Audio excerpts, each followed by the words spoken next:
On the morning of April 6, 1933, millions of Americans effectively woke up as potential criminals. Their crime? Owning gold. What had been a legal symbol of wealth and security just the day before was suddenly transformed into an instrument of crime, subject to federal penalties. This pivotal moment began what many view as one of the most drastic government seizures of private assets in modern history, orchestrated by President Franklin Delano Roosevelt during the depths of the Great Depression. The document that initiated this seizure was Executive Order 6102, and its message was simple, shocking, and absolute. All Americans were required to surrender their gold coin, gold bullion, and gold certificates to the federal government.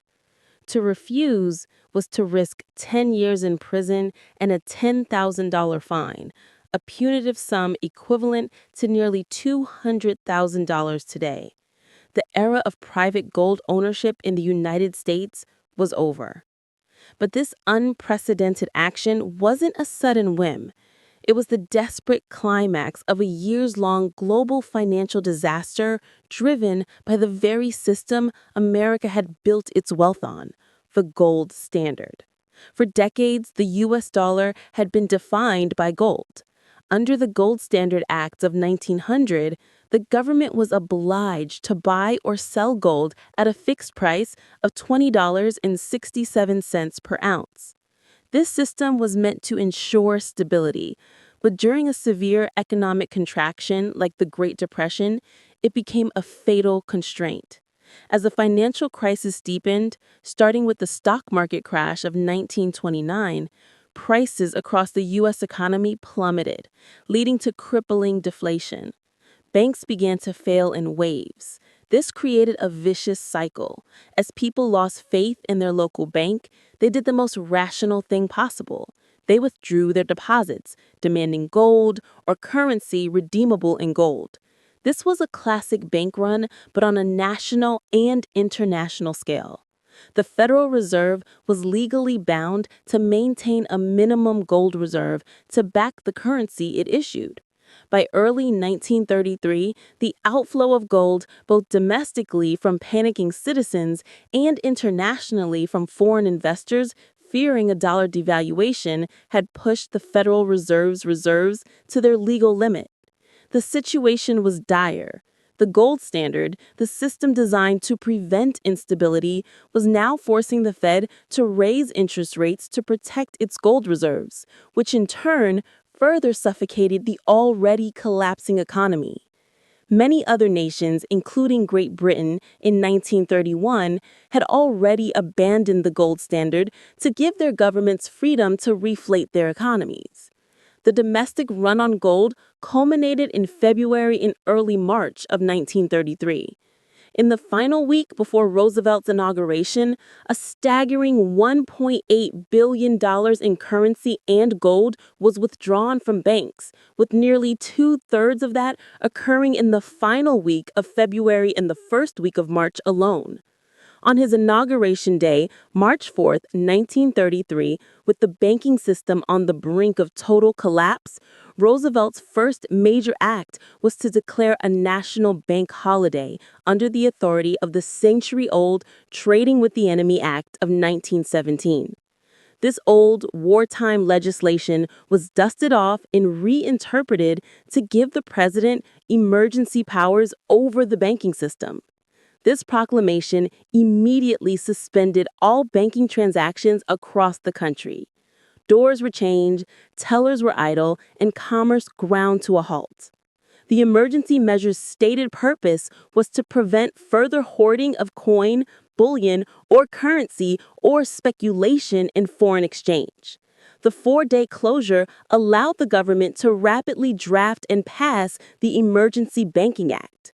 This legislation legitimized the bank holiday and crucially gave the president expansive authority to control the nation's currency, gold, and foreign exchange. It was this legal foundation that would be used to issue Executive Order 6102 just a month later. The ultimate goal of Executive Order 6102 was clear: centralize all monetary gold in the hands of the government. This was the only way to break the gold standard's chain and allow the Federal Reserve to inject liquidity into the shattered economy without immediately triggering hyperinflation or total gold depletion. The government needed to print money to end the deflation and stimulate recovery. And they couldn't do that while every dollar they printed represented a redeemable claim on a finite amount of gold. The order mandated that all private citizens, partnerships, associations, and corporations deliver their gold to the Federal Reserve Bank or authorized agent on or before May 1st, 1933. In exchange, citizens would receive the existing fixed price of $20.67 per troy ounce in paper currency. The order was sweeping, but included a few notable exceptions.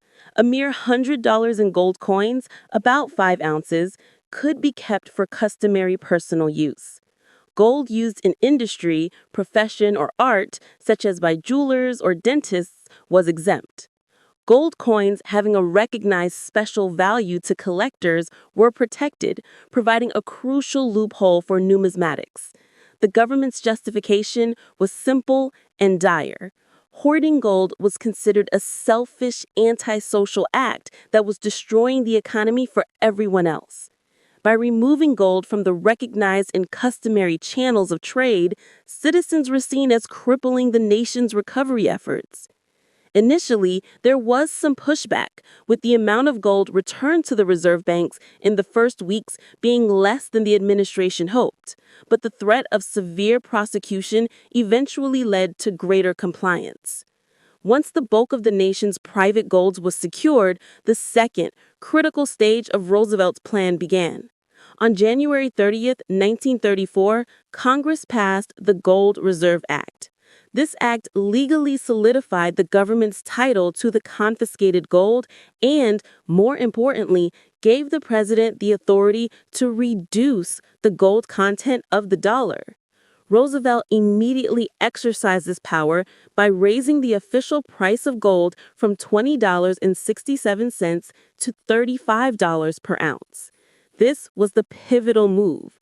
The government, which had just acquired the public's gold for the old, lower price of $20.67, now revalued its own massive gold stock by over 69%.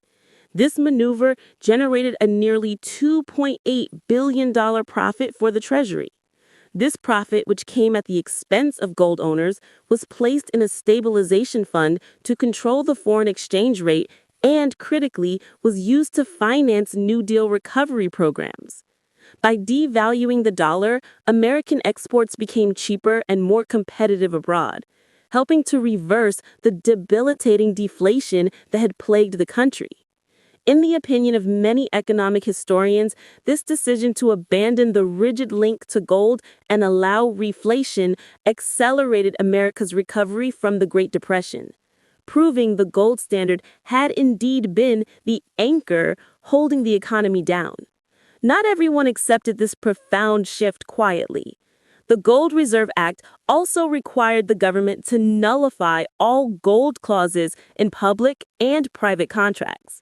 These clauses, common in bonds and mortgages, guaranteed repayment in gold or the equivalent amount of paper currency at the former gold price, protecting creditors from devaluation.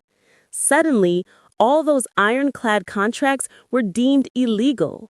The constitutionality of these actions was immediately challenged in a series of landmark cases before the U.S. Supreme Court, known collectively as the Gold Clause cases of 1935, Norman versus Baltimore and Ohio Railroad, Nortz versus United States, and Perry versus United States.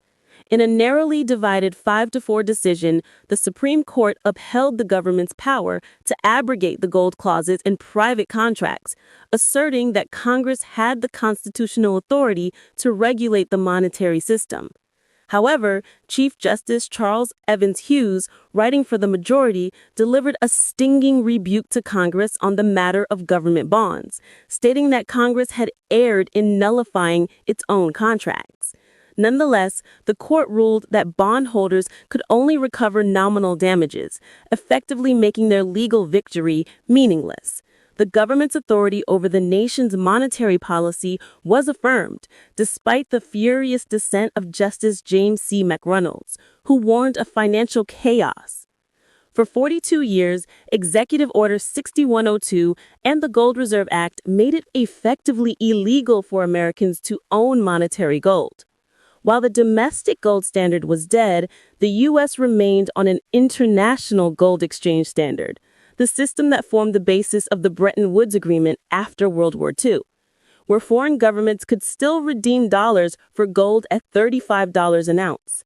This international link was finally severed by President Richard Nixon in 1971, marking the final end of the gold standard era.